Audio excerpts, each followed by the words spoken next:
This is Broke Money Hustle.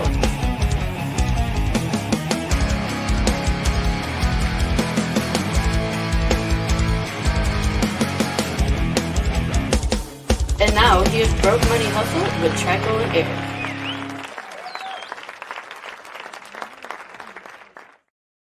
Good evening, good afternoon, good morning if it's morning where you're at. Thank you for listening and coming on board with us again to a Broke Money Hustle. You're a very unique podcast as we don't really know what we're doing, but we're doing it anyway.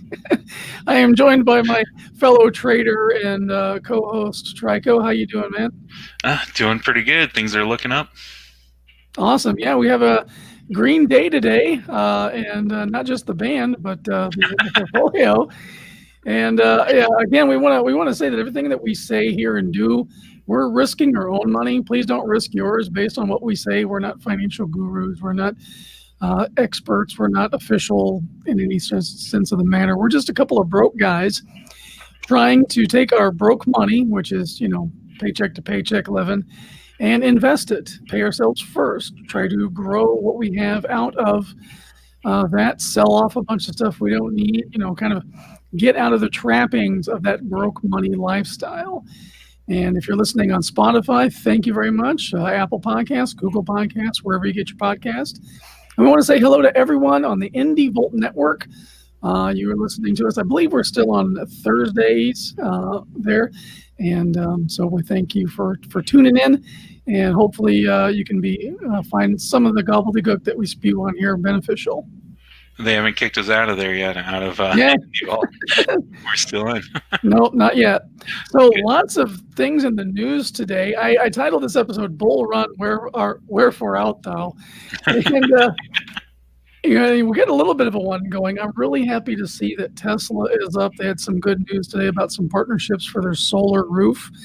That's one of the things I really like about this Tesla company is it's one of those, they're doing a lot of things. And they get put in the automotive class, but automotive is just one of the things they're doing.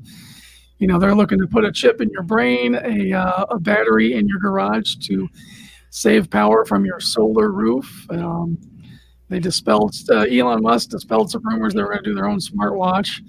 And they got their hands in a lot of other little things too. So excited to see that stock. I'm not losing quite as much money as I was buying it after the split, but it's up 12, almost 13% today. That's great. Sweet. Yeah. And then we had some big news we're going to cover a little bit later. Trico's going to break down the Nikola motor press release, and there's some shenanigans going on. Hindenburg, who helped tank IDEX a while back, or it looks like they're trying to do the same thing with Nikola. Yeah. And before we get into that, I want to talk a little bit about NVIDIA, because NVIDIA is a company that I love dearly, and the new graphics cards are starting to come out. I believe the 3080 base model is available for sale soon, and then we're going to get the other cards coming out. And then later on in the month, I think maybe next month, the big behemoth ones, the 24 gig 3090, I think that one comes available 1st of October. And I learned that my motherboard has a PCI 3.0, no PCI 4.0, which will still run the cards, but it may not run the 3090 quite so well. And just to bring down a little bit of this tech jargon, you got a motherboard that's got some slots on there. The latest iteration before PCI 4 is PCI 3. All current motherboards now would have a 16-speed PCI 3. That's the fastest bandwidth for the video card to go into the motherboard processor, blah, blah, blah. And so with the new cards coming out from NVIDIA, they're PCI 4 recommended, but it is backwards compatible, so most of it will run in the PCI 3 slot. But I was thinking about getting that 3090 card, and I may have to settle for the 3080 just so I don't have to go replace my motherboard. But they got some big news. Looks like they are buying the ARM chip from SoftBank, and this is basically the ARM is used in a lot of microelectronics, phones, other things like that. So that's going to put a chip, another chip in their little basket of stuff. And there's several different articles here about what's going on with them. And I'm just going to take a look at this one from Barron's briefly. As the dust settles around the $40 billion NVIDIA acquisition of ARM Holdings, the potential for the company seems clear. Executives say will now address a market that's $250 billion and potentially gives it another inroad into selling data center chips. Likely the largest acquisition in the semiconductor sector to date, NVIDIA's intention to acquire UK-based ARM from SoftBank is something of a watershed moment for both businesses. ARM, which makes processors that power personal computers and smartphones, gives NVIDIA, ticker symbol NVDA, access to several markets that it does not currently compete in. And that is the big thing right there, is NVIDIA getting its hands in other markets. Most of us know NVIDIA for their graphics cards. But again, like Tesla, that's becoming one of the things that they do. They may have started their brand doing the gamer cards, but they're doing interfaces for EV. So an NVIDIA product will be like the brain of your car for the most part. They made big news early on in the year with their huge data centers being able to scale down a room full of computers into one single station again for these large data farms, and and now they're getting into the smaller space with smartphones with this ARM chip and your smaller computers. So nothing but up for them, and they're currently trading at 6.5% higher. Stock is at 518, and I couldn't be prouder of this wonderful company. So back to black and green, guys. Get yourself an NVIDIA card for your new PC. Cool. And they pay a dividend, which is why Trico should own them.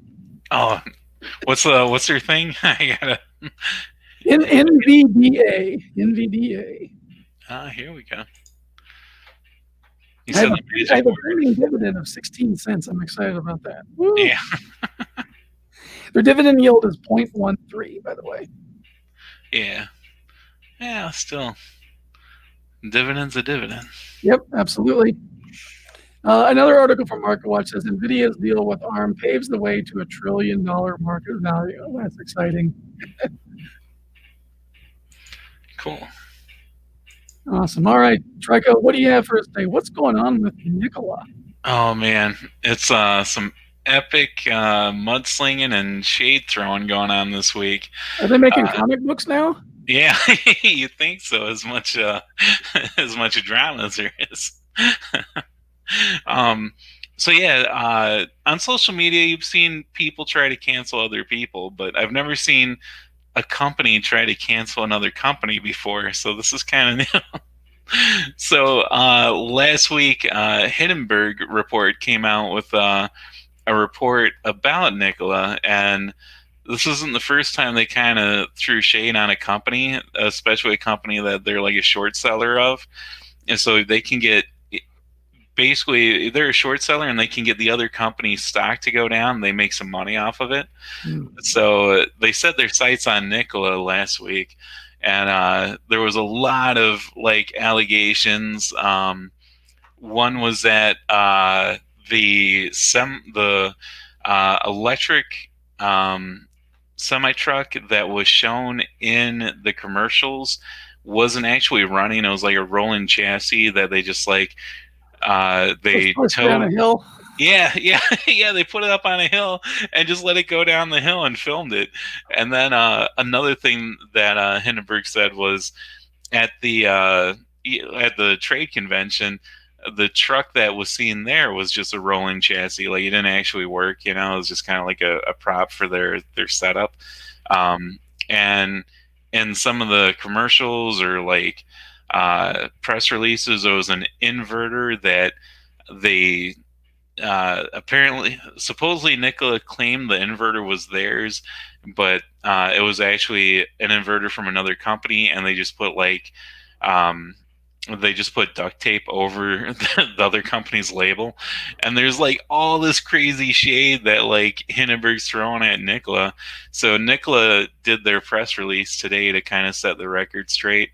They said pretty much everything Hindenburg said was BS and everything. None of it was true. The truck the truck that was at the show that they called a pusher because it's something they push on and push off because it didn't actually run. They said Nikola said the gearbox was functional and bench tested before installation. The batteries were functional. The inverters function and powered the motors on a bench test prior to the show. The power steering, suspension, infotainment, air disc brakes, high voltage, and air systems are all functional. Like this thing was a working prototype. Another thing they said was about rolling down the hill. They were like, no, the truck actually is a real working hydrogen fuel cell powered semi truck. So any reports that say Nikola's trucks do not drive are erroneous. And they give a link where you can find recent videos of Nikola vehicles driving to kind of show like, no, our vehicles actually drive. So they give a link for that in their press release.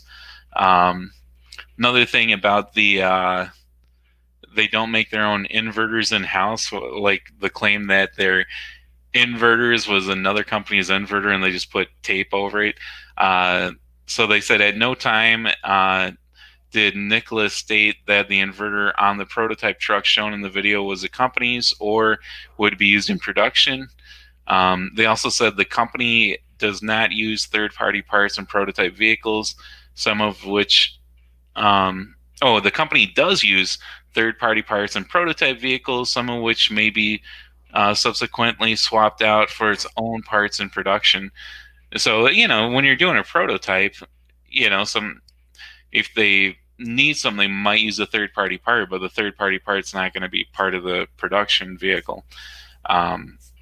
So they kind of just misspelled or dispelled a lot of the rumors that Hindenburg was trying to start, and it doesn't look good for Hindenburg that they're talking all this mess about a company that they're going to profit off of if they can get the stock to go down by saying all this stuff. So it was just kind of like a crazy last couple of days. I'm fairly new to the stock market game. I haven't seen companies kind of muckraking like this before. Yeah, I guess this is a fairly common practice. My first experience was with IDEX. It was Hindenburg and another firm tag teaming to try to tank that stock.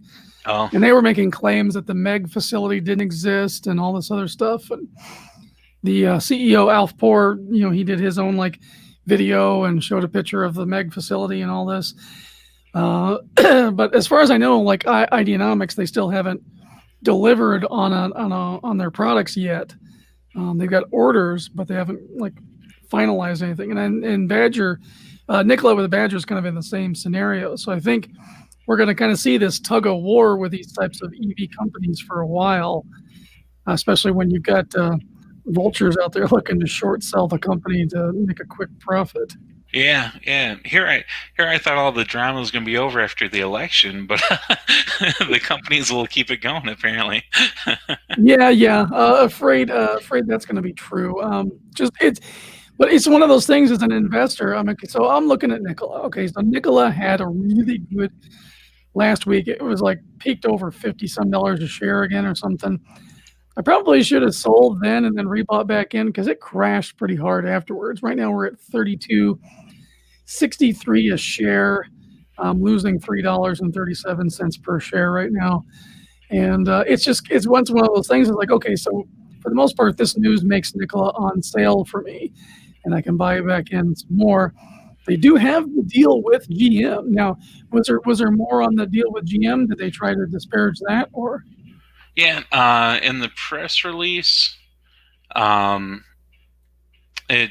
does mention GM's going to be engineering. Oh, here we go. So in the press release regarding the strategic partnership with GM Motors for the Badger pickup truck, General Motors will engineer homologate. I'm not sure what that is. Validate and manufacture Nikola's Badger pickup truck, which will include variants with all-electric and hydrogen fuel cell powertrains. They're expecting that to go into production in late 2022. So it sounds like General Motors is going to be providing a lot because they're going to be doing some of the engineering and, of course, the manufacturing.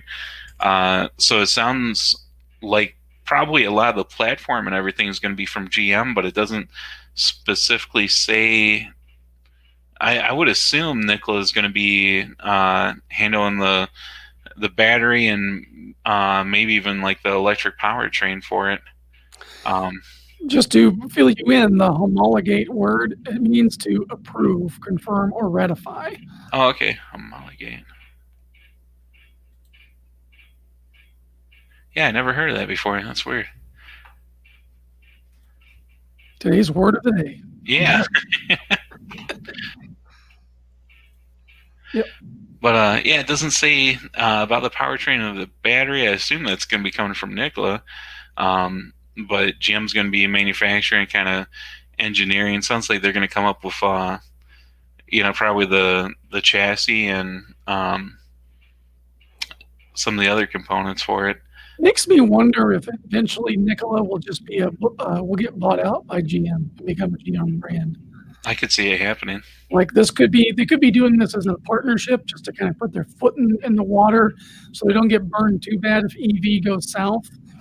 Because I think they have an 11% stake in the company based on their partnership. Yeah. Or at least 11% stake in the Badger. The Badger looks great. And you know what? I have been after and wanting fuel cell technology forever. It's something that's kind of just only existed in test rooms, but it is where EV needs to be as far as it, because you potentially have a closed loop system where it separates the hydrogen molecules, creates the electricity that it needs, and then your waste product is essentially water. And if you can have a system, a system that will resplit that water, and you can get the hydrogen atom back off of that again, and you can pretty much have a closed loop system, and you have probably the ultimate environment friendly vehicle right there. Exactly. Well, I'm really pulling for Nikola for this because I definitely want to see this truck rolling around in 2022.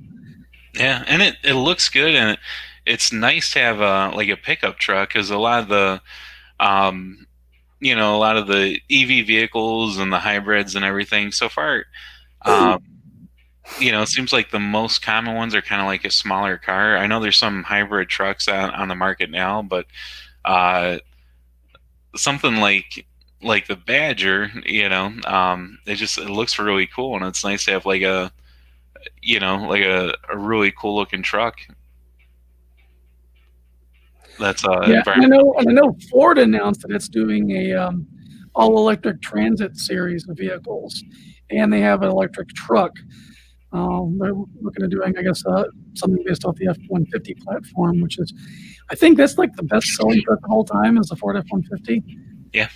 But at least here in the States, the truck market is the market. That's where most of the money goes. People love buying trucks here in this awesome country of ours. I'm just looking at a article from the 8th from Reuters saying that Ford's incoming CEO wants U.S. automaker to run like a deer. But it's not just more trucks and vans that Farley wants to sell. Farley prepares to take over as chief executive officer on October 1st.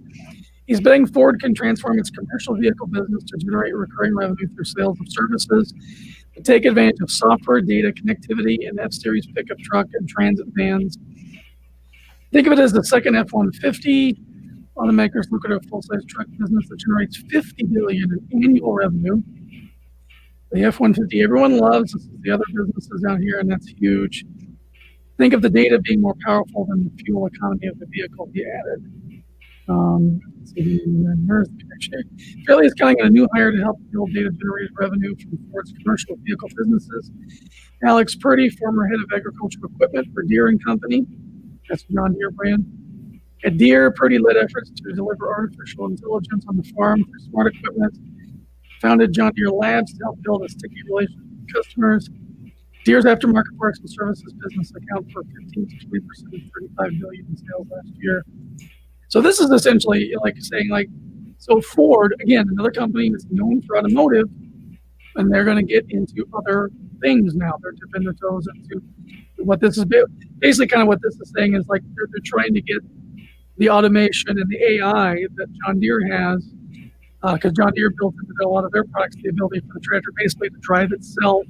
It can use satellite information data on the fields in order to pretty much do a lot of the work itself. So they're trying to bring that into their transit market for their delivery vehicles and the I guess the Ford F-150 trucks, work trucks and stuff as well. So again, I mean, we're seeing a lot of these large manufacturers, Tesla, Nvidia, now Ford, building into other services into their brands to, I guess, close the loop on all the things that data needs to do in the 21st century and beyond. That's what it seems like, yeah. And Ford stock, by the way, $7.12 a share. I'll be looking for. I sold some of it to help buy Tesla, so I'm looking to rebuy in and on the lowest for Ford. So my target would be if anything under $7 is a buy for me, as far as Ford goes. Yeah, they seem like they're doing pretty good. I bought it a while ago. Looks like my average price was $7.32, so it's kind of getting back up to where I need it to be. Yeah, my average cost is $6.17 for what I've got, so that's why I'm thinking anything under $7 is fine for me. Yeah. You got it at a good price, and hopefully they bring back their dividends because Here's a great dividend pause of 2020. yeah. Okay, so I'm assuming you've got some date Mary kills for us. Well, got a lot of Marys. Give us your top 2 or 3 Marys. Okay, cool. Let's see. Bought another share of Walgreens today. I bought some a few weeks ago. Has a pretty good dividend. What's that? WBA. WBA makes sense for Walgreens. Walgreens Boots Alliance. What? Yeah, I don't know where the Boots part comes from. I thought it was kind of odd too. But yeah, when I looked at them before, like if you go back to around when COVID hit, they were one of the few ones where they didn't really drop that much. Like their stock now I think was actually lower than what it was when COVID hit. So, Walgreens was one of the few places I actually found toilet paper in March and April. Yeah, there you go. They got you covered. But yeah, they're let's see, I believe a dividend. Yeah, they're a dividend aristocrat, so they've been paying out dividends consistently for about 25 years. I just got a dividend from them for 47 cents for a quarter, or for this quarter. So pretty decent dividend, almost 50 cents every 3 months. This is honestly a good price for this, because I'm looking here at MarketWatch. There's another there's an article from September 11th. Walgreens stock price target cut to $37 from $43, so it's below its target price right now. So it's a really good time to buy into Walgreens. Yeah. Because I bought it about a month ago. It was like $41, and I thought it was a decent price then, because when we had the dip back in March when COVID was hitting, it was only around $41 then, so I thought I got at a good deal for 41. And then lately it's been like really, really cheap. I even put a limit order on it to buy it for $34.71, and then it got down to $34.88, and I'm like, I'm just gonna buy it now, because it's a good deal for the stock, So I bought that today. Last Friday I bought Pent Air. The symbol is PNR. PNR.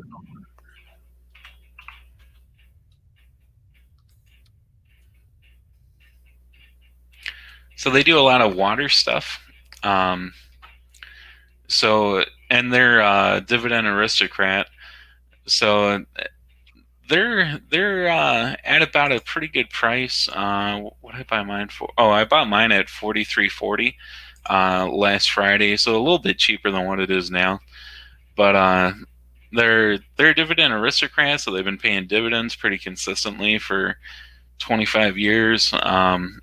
And it's it gave me another opportunity to kind of mark off another one on my list. So right now, like a lot of the stuff on the market, especially last Friday, a lot of the stuff was like going for a really good deal. It started kind of picking back up today. I spent too much money last week. I wish I would have, either had more money, because there was some other stocks, either that or I wish I would have, in the last 2 to 4 weeks not bought anything and then saved up all that money and bought everything right now. Because there's stuff I bought a couple weeks ago where I lost like $11 on it, whereas I could have bought it now for super cheap, I bought the Pent Air last Friday. I've been keeping my eye on ExxonMobil because their dividend's high. I just got a dividend payout from them for 87 cents, and they're on sale right now. It's symbol XOM. XOM. Yeah. So I got one share of it. I bought a few weeks ago. It was like around $43. Right now it's going around 35 or 36.71. So it's a really good now. I've been keeping my eye on it. I've been hearing lots of things that they're going to get rid of their dividends or they're in trouble and they're losing money and all kinds of stuff. But I don't think we're going to stop using gasoline. Well, obviously, no one's using as much gasoline as they used to when there wasn't a pandemic, but I still think it's a pretty good stock to pick up. They're a dividend aristocrat, so they've been paying out dividends for 25 years or more. And so this is one I've been keeping my eye on. I'm probably gonna later this week when I get some more cash, I'll probably buy some shares of this because there's a pretty moderately priced stock and their dividends are pretty nice. So I'll probably pick up some more of that. It's just they've had like a lot of stuff lately where I'm like, I'm not sure if I should buy some more, but I doubt if they're going away for good or anything, So I figure we'll always we'll still need gas for a while, and even then, there's other things they can use crude oil and everything for. So I figure it's pretty good to hold on to them for a while. And that's probably my main ones for the last few weeks that I bought. Other than that, just a lot of little things here and there. Oh, there's a stock, SJW. The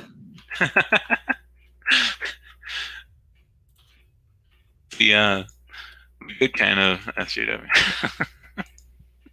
I bought that recently. It was around $60.15 a share. Yeah, I bought it last Thursday. It's another one that's this one's a Dividend King. So I can cross that off of my Dividend King bingo board. Oh, nice. Yeah.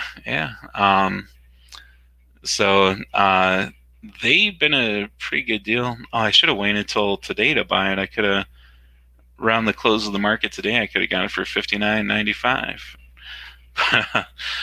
But bought it last Friday. It's gone up about 14 cents. I haven't gotten the dividend from it naturally yet because I just bought it, but their dividend yields a little over 2%. So it's another good one to have. Now, speaking of SJWs, there's a new company that's going to be IPOing soon. What was that? That'll be what? You were telling me there's a new company that's IPOing soon that's in big data. Oh yeah. Snowflake. I had to make the funny correlation there. I'm glad you called it and caught it. But yeah, it's kind of a bad name to pick for a company. um, They've but actually been around quite a while. I guess they started like 2012 when they first started up again. It's going to be trading under the ticker SNOW, which is also a pretty good rapper from the 80s. yeah. But this seems like to be a big deal because I'm looking through the news here. Snowflake received a vote of confidence Tuesday after filing revealed that Berkshire Hathaway and Salesforce each agreed to purchase $250 million of the stock at the IPO price in a concurrent private placement. Berkshire Hathaway has agreed to buy an additional 4.04 million shares from one of Snowflake's current stockholders in a secondary transaction. The company said the midpoint of its price ranging for the IPO is expected to be $80 per share, which would value Berkshire Hathaway's stake at more than $550 million at the time it goes public. And I believe it's listed to go public on the 16th. I believe so. Yeah. A couple of days. Yeah. Yeah. And so Warren Buffett apparently thinks it's a good stock to invest in, right? And he, if I remember, he traditionally doesn't really go for tech stocks. So the fact that, he's buying some of this, I'd say that's a good sign. I read somewhere where Capital One is about 11% of their current revenue stream coming from Capital One. So yeah, and this is and what Snowflake does. It's big data. It's behind the scenes. It's not exactly sure exactly what it would be akin to, but it's basically data management. It's and it's everything. Data is everything now. Yeah. But Salesforce, for example, they're buy-in, and they have bought into other companies, including Zoom, Twilio, and Dropbox, which are, Zoom, for crying out loud. Yeah. The entire world's relying on Zoom right now for during the lockdown times. Definitely. If I could have bought that back in like January or February. Oh my gosh, yes. Nobody knew anything about it. Nobody heard about it. Yeah. It's just kind of this podunk streaming software, and now it's like become industry standard in some places. Exactly. So, and again, with an IPO, you have there's risk there, of course. This public companies going and selling to the public. They do IPOs to raise revenue. So, this could be a good one to watch, especially with the pedigree here. If Berkshire Hathaway is buying into it, yeah, make money. So this might be a good one to put on the watch list for later on this week. That's what I'm thinking. Luckily, I should be able to come up with some money Wednesday to to get some of this. Yeah, no kidding. I'd put in for a few shares. If it's going to launch at $80, that's going to put me in a spot where I'm not going to be able to do a bunch. But yeah, I still think about how I missed out on Big Commerce, which came out at about like $28, and now I think it's still over $100 a share. So that was a missed opportunity there. Yeah. So this might be a good one to grab on Wednesday, and by Friday be making some serious cash off of it. I know my portfolio could really use it. Yeah, no kidding. Yeah. It could use a win right about now. Like, I'm doing all right, but compared to where we were at a month ago, Yep, I'm right now. I'm adding it into my Weeble to watch. Mm-hmm. Yeah, Weeble.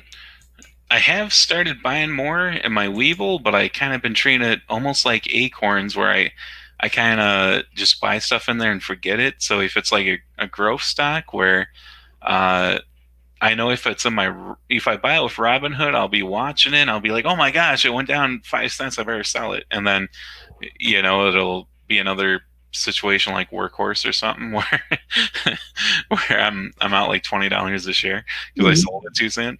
So if it's something that I think might grow, I've been buying it with my Weeble because I don't check that as much as Robinhood because Robinhood's kind of more user friendly where I can kind of play around with it, and it only gives me the data I need, whereas Weeble gives me a ton of data uh, that I'm not going to use all of it. So I tend to get an information overload when I go into Weeble. So Mhm. that one I kind of, if it's something I'm going to buy and not want to look at for a while, then I'll throw it in there. Yeah, one of the things that's neat about Webull is they have their IPO center, which you can go in and see upcoming IPOs, ones that are still in their offering mode, ones that have been listed. And there's a lot of interesting ones that are in there, like this GameWorks that has an upcoming IPO. Really? Yeah,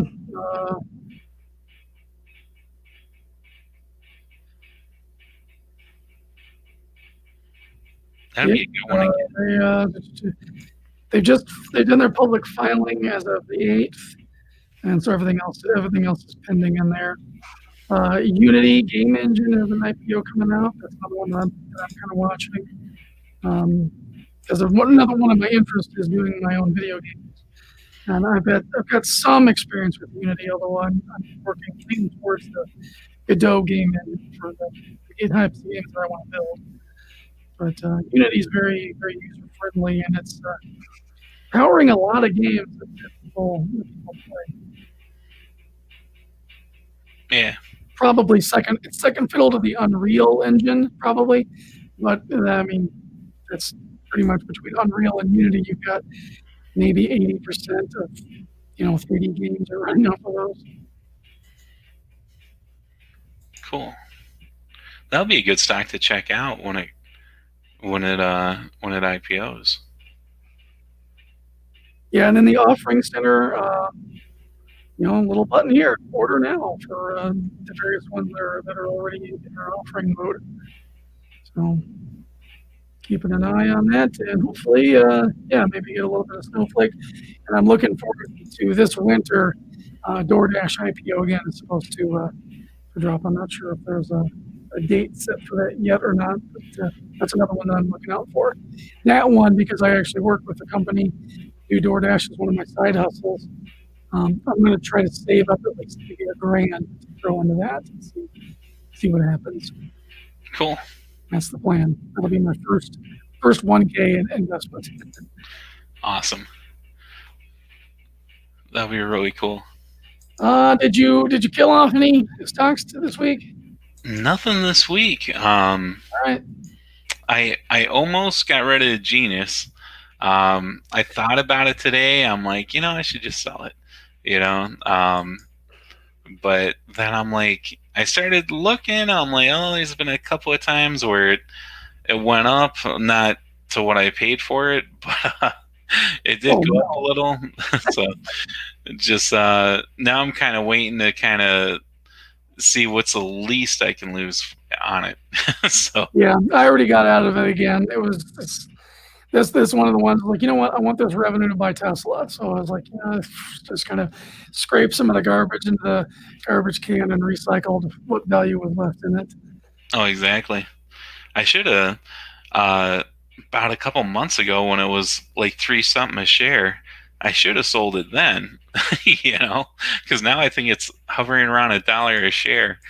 Yeah. So I'm like, it would have been better to sell it a couple months ago, lose half my money instead of, like 80% of my money on it. But yeah, thought about doing that one today. Didn't do it because I'm like, maybe it'll bounce back. I don't know if Arnold can't save it. I don't know.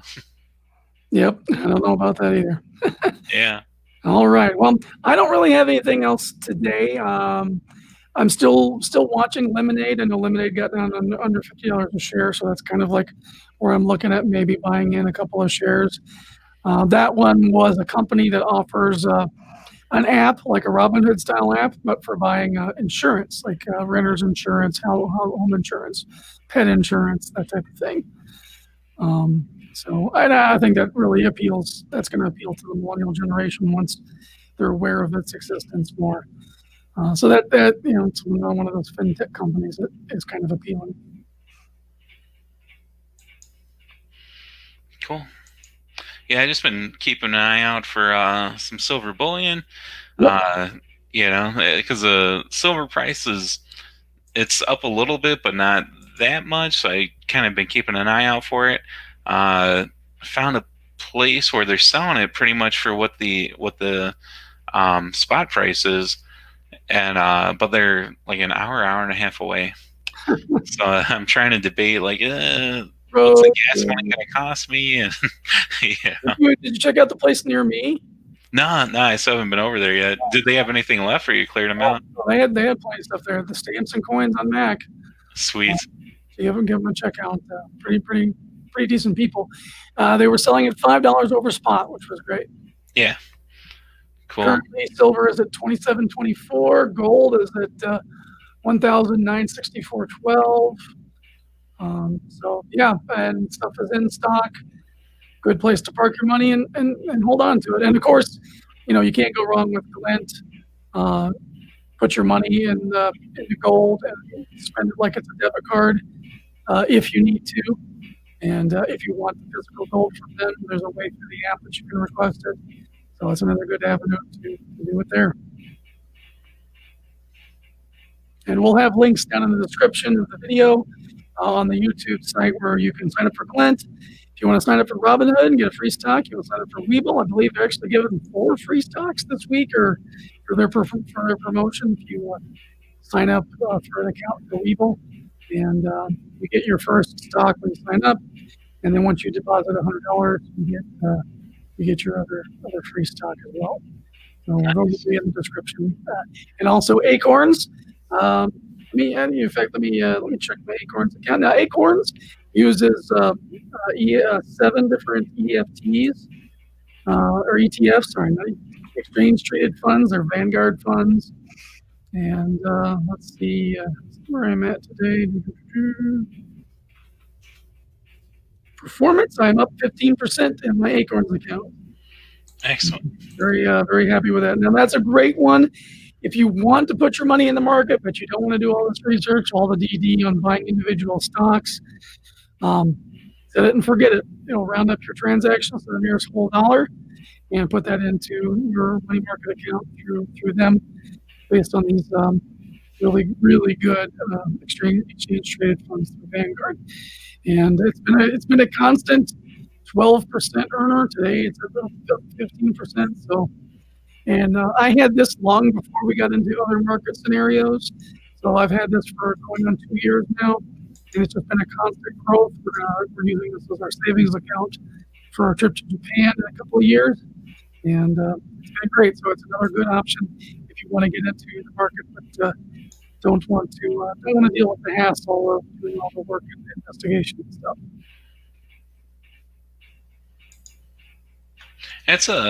It's a good little investment tool too. They have a thing on there where you can do your potential or view potential.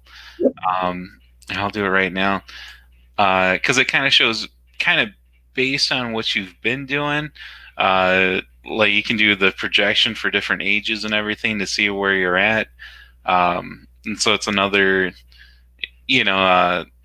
another way to invest, for future and everything. Even if you already have like a 401k or IRA, it's just another kind of revenue. And with this one, like I put in 5 a week and then I do the roundups and I don't even notice it's gone, No, you don't at all. Yeah.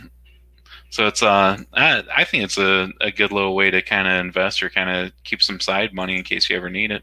Absolutely. And they have a great debit card program as well. So you can basically use them as a replacement checking account.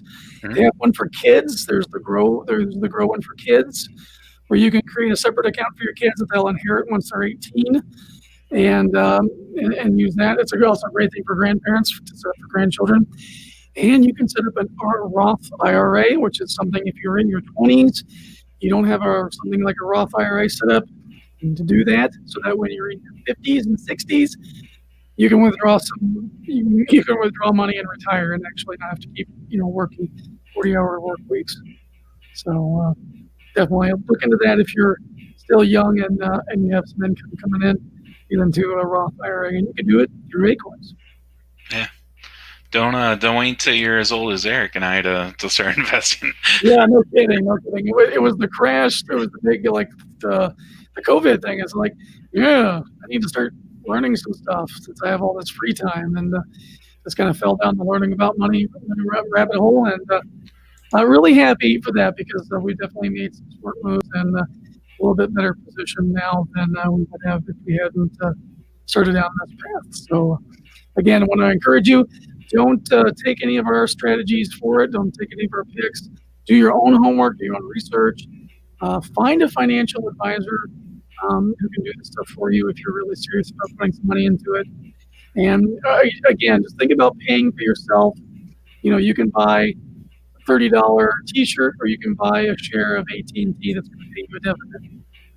Think of how many $30 T-shirts we bought over the years. We bought a share of AT&T each time. How much people would be paying us back in dividends by now would be spectacular. So that's just changing the way you think about money. Exactly. All right. You got anything else before I go? That's pretty much it. I guess we'll watch and see what new drama unfolds next week or the rest of this week. Yeah, we'll keep an eye on Nikola, and hopefully there won't be any more shenanigans from Hindenburg. But the next time we report back, maybe we'll have a few more shares of Nikola. If it keeps going down, I'm definitely going to be hitting that buy button, because GM partnership, so it's not going to be nothing. Oh, exactly. All right, ladies and gentlemen, thank you again for joining us on Broke Money Hustle. This is Broke Money Hustle.